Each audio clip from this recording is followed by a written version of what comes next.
Italian Cooking, where today we're going to make fig bread. You know, one of my favorite seasons of the year outside of, the Christmas and Thanksgiving holidays, fig season. So here it is, August.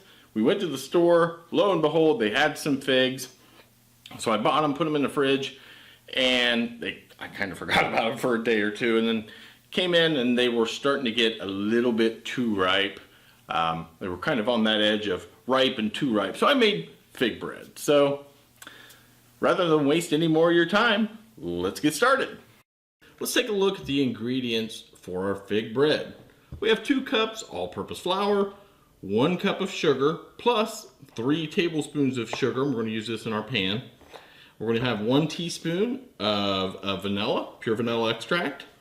We have 1 stick of room temperature butter, 2 large eggs, 1.5 teaspoons of baking soda. I have half a teaspoon of salt, and we're going to use 1 cup of figs, kind of chopped and mashed. So let's move a few things around and get started on our bread. We're going to start by chopping our figs. So all we're going to do here with our wonderful figs is we're going to remove the stem from the top and just that little piece off the bottom there. We're going to do this to all of our figs. What we're going to end up doing is just chopping these, kind of coarsely chopping them. If you want a good bite of the fig when you bite into this bread,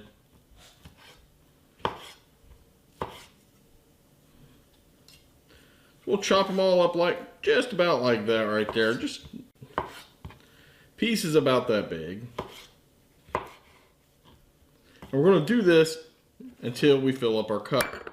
Now these figs are very, very ripe. Another thing we want to kind of do is just kind of smash them just a little bit with our fork. We're not going to really crush them. We want them to keep their texture, just kind of give them a little mush. We'll call that technically a mush. And we'll throw them over here in our measuring cup. When we get to 1 cup, we'll move on to the next step. So I've got my figs cut up, slightly crushed. You can see it's a very, very generous cup. I love figs. So a little is good, a lot is better when it comes to figs. Generally, we got to be very careful when we bake stuff, but when it's an ingredient like figs, whatever your recipe says, go for more. So what I'm doing here is I'm just breaking my 2 eggs.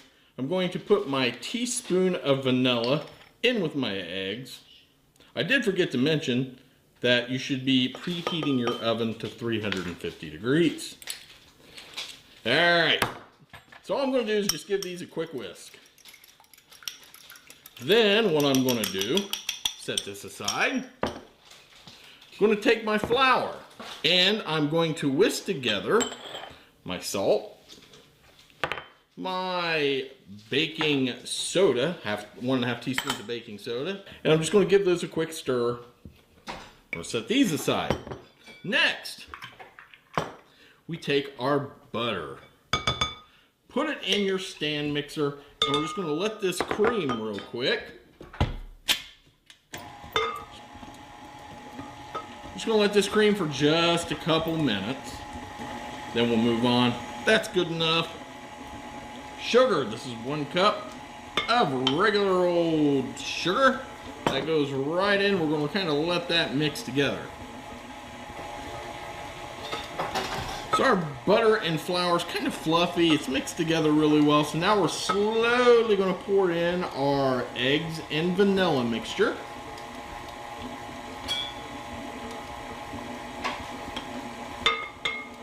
Let those mix together for just a minute or so.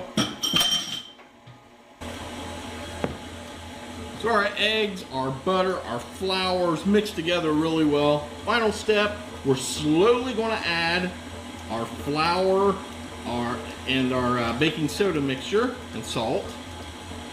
And we want it to just get incorporated. I'm going to put my, wrong way. Put my mixture on the lowest setting.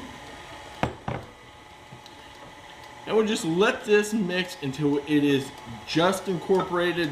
You don't have to mix this, beat it like you do with a normal or with a yeasted bread. I'm going to hold my bowl. For some reason it likes to pound against the mixer here. That is good enough.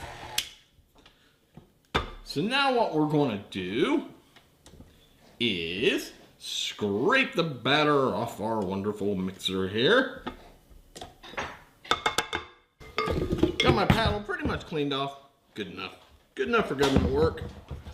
All right, last thing we are going to do is our figs. We're just going to slowly kind of incorporate our figs, break them up in this dough, get rid of the clumps of figs that we have, and just kind of fold them in to our wonderful dough. You'll see that when you're kind of mixing them together, some of the juice will squeeze out of the figs, especially when you have a nice, super ripe fig that's very, very nice and juicy and sweet and releasing all that sugars. And I am just salivating thinking about figs. I love this time of year.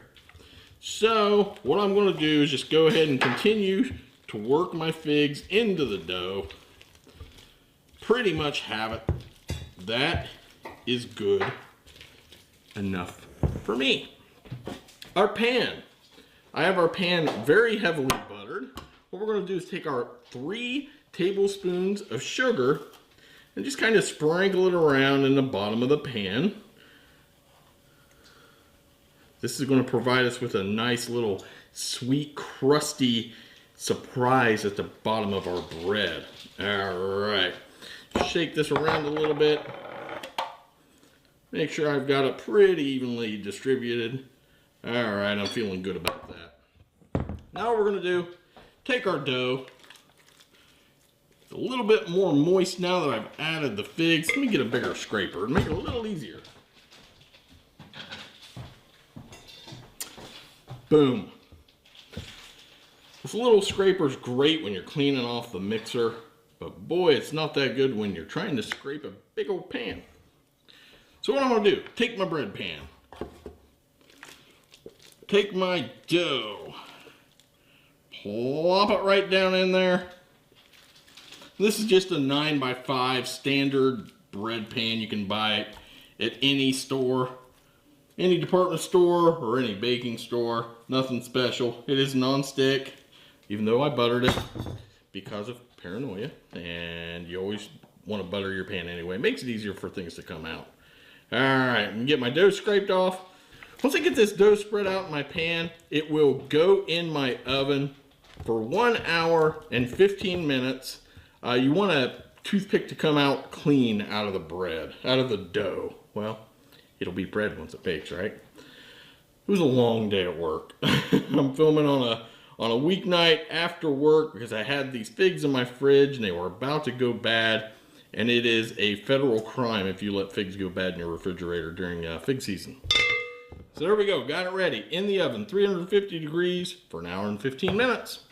Timer went off and I just checked the bread. It's done, put the toothpick in, came out clean, so let me grab it real quick. I'll tell you what, this house smells amazing right now. So there's our fig bread. Now this has to cool. We gotta let it cool down. Once it cools down, I'll pop it out of the loaf pan and we'll try a piece and see how we did on our wonderful fig bread. Looks beautiful.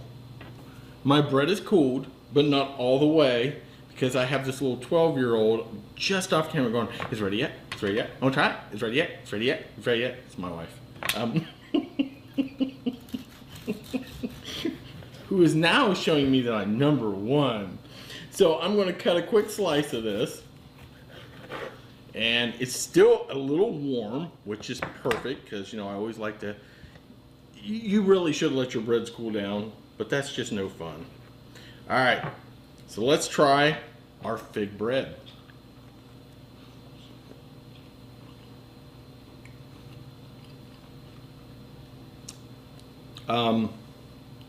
As we often say, winner, winner, chicken dinner, this is good stuff. The taste of the fig is clear through the bread. It's sweet. You can kind of see that the bread is slightly swirled from the juice of the figs when I folded them in. That is beautiful. A thing of beauty even when you take a bite. beautiful taste.